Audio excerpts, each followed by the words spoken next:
बोलिए जगदियां जोता वाली माता तेरी सदा ही जय। मैं विशाल शर्मा आपके सामने आज हम गुप्त नवरात्रों के पंचम दिवस की चर्चा करने जा रहे हैं। गुप्त नवरात्रों में पंचम दिवस में माँ छिन्नमस्तिका की पूजा की जाती है। जो माँ छिन्नमस्तिका समस्त जगत का पालन करने वाली है। इसके संबंध में एक बड़ी ही सुंदर कथा आती है। एक समय की बात है जब भगवान शंकर की शिव प्रिया पार्वती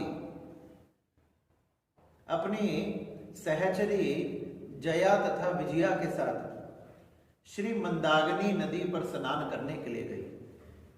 जब मंदाकिनी नदी पर स्नान करने के लिए माँ गई तो जैसे ही माँ नदी की तरफ बढ़ने लगी, उनकी सहचरियों ने कहा कि माँ आज तो हमें काफी भूख लग रही है। माँ ने कहा कि तुम चिंता मत करो, थोड़े समय प्रतीक्षा करो, मैं स्नान कर लूं, फिर हम कुछ खाएंगे। जब उन्हें काफी भूख सताने लगी तो वो बार बार माता से प्रार्थना करने लगे कि हे माँ, हमें भूख सता रही है। माँ मंदाकिनी नदी में स्नान कर रही थी। मंदाकिनी नदी में स्नान करते करते माँ का वर्ण कृष्ण हो गया। माँ कृष्ण वर्ण की हो गई तथा माँ कृष्ण वर्ण के रूप में चमकने लगी।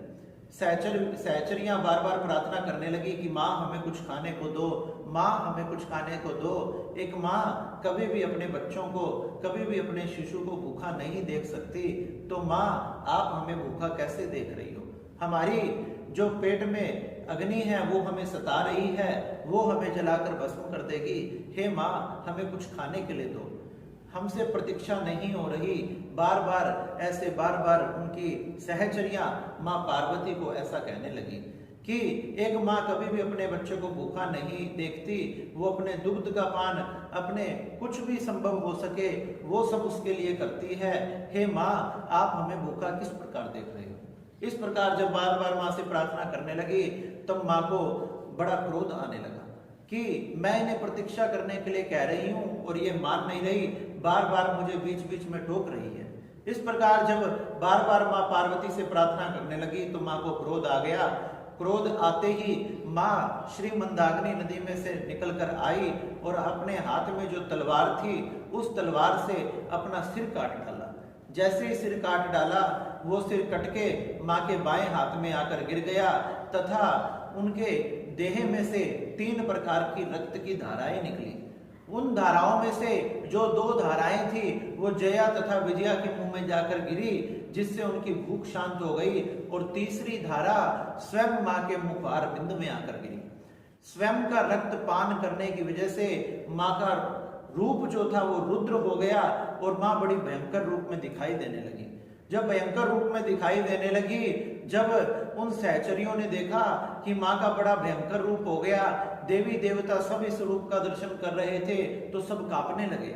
सब कांपने लगे कि आज माँ फिर से काली रूप में प्रकट ना हो जाए, आज माँ फिर से काली रूप धारण ना कर ले, अब माँ को हम कैसे शांत करें।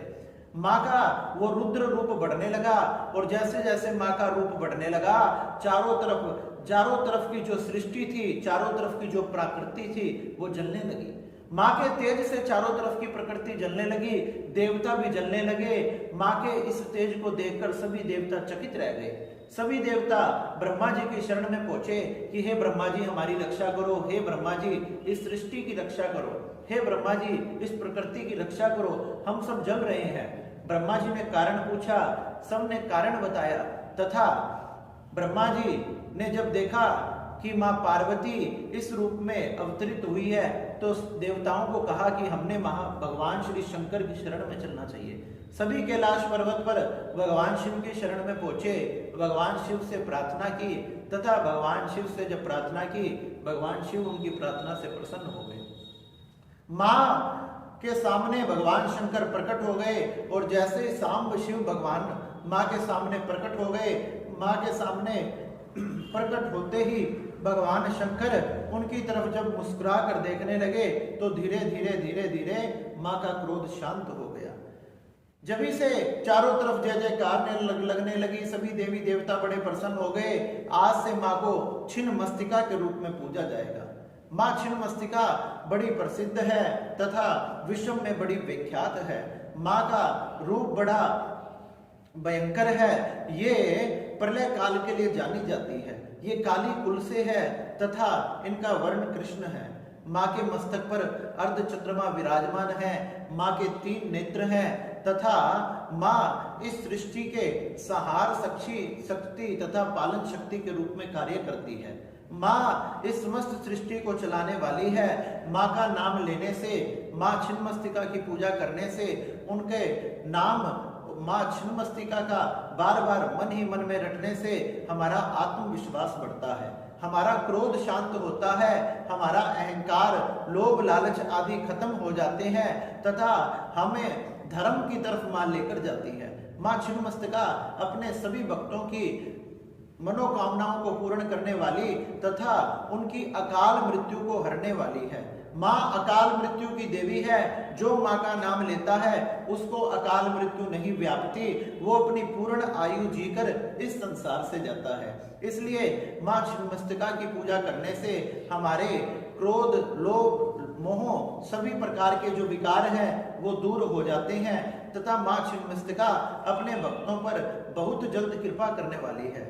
माँ का बड़ा रुद्र रूप है, लेकिन भक्तों के लिए माँ एकदम सोम रूप धारण कर लेती है और उनकी सभी मनोकामनाओं को पूर्ण करती है। इसलिए गुप्त नवरात्रि के 5वें दिवस के रूप में माँ छिन्नमस्तिका की पूजा करनी चाहिए तथा उनके नाम को रटते रटते हमने गुप्त नवरात्रि का ये 5वां दिवस व्यतीत करना चाहिए। इस प्रकार से गुप्त नवरात्रि के 5वें दिवस में माँ छिन्नमस्तिका की कथा बड़ी ही सुंदर आती है, जो समस्त सृष्टि का चलाने वाली तथा पालन करने वाली है। बोलिए छिन्नमस्तिका माता की जय। बोले जगतियां जोता वाली माता